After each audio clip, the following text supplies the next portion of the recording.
What's in a name? I'm Jeff Stein with today's Iowa Politics Report.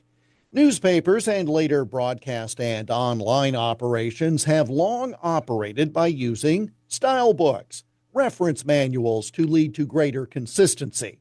For example, if a newspaper prints a story that includes a date, do you spell out the month of February or abbreviate it? Well, the style book tells you, so that when you read the newspaper, the stories all look the same as you would expect.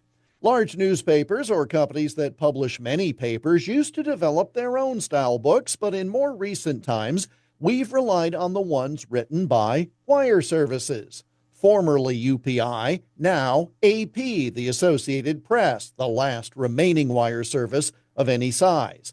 I would teach the AP style book to journalism students, just as I had learned it a generation before them.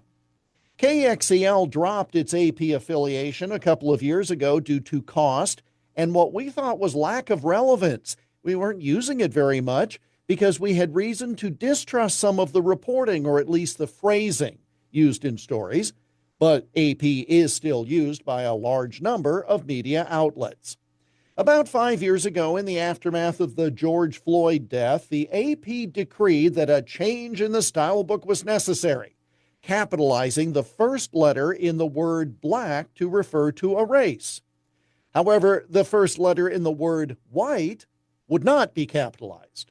So literally, if you wrote a sentence saying, "A gathering of blacks and whites led to positive change," well, the B would be capitalized and the W not capitalized, even though both were referring to races and even though only the word "and" separated them from one another.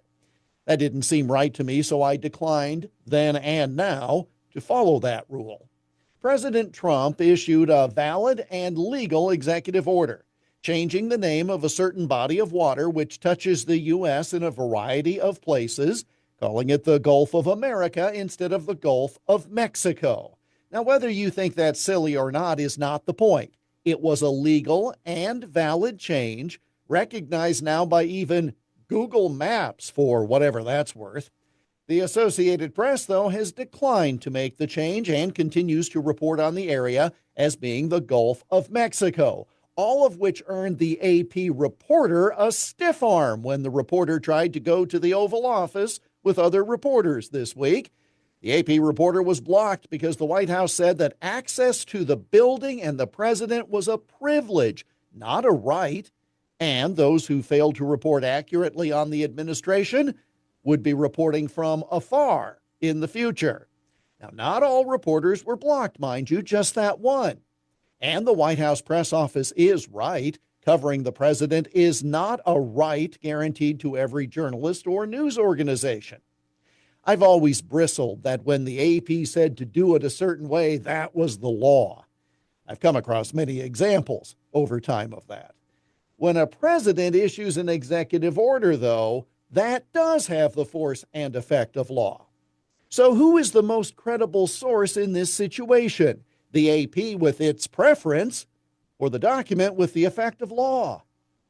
And that's the Iowa Politics Report for Friday, February 14. On Twitter, Instagram, Getter, Threads, and Truth Social at Iowa Politics.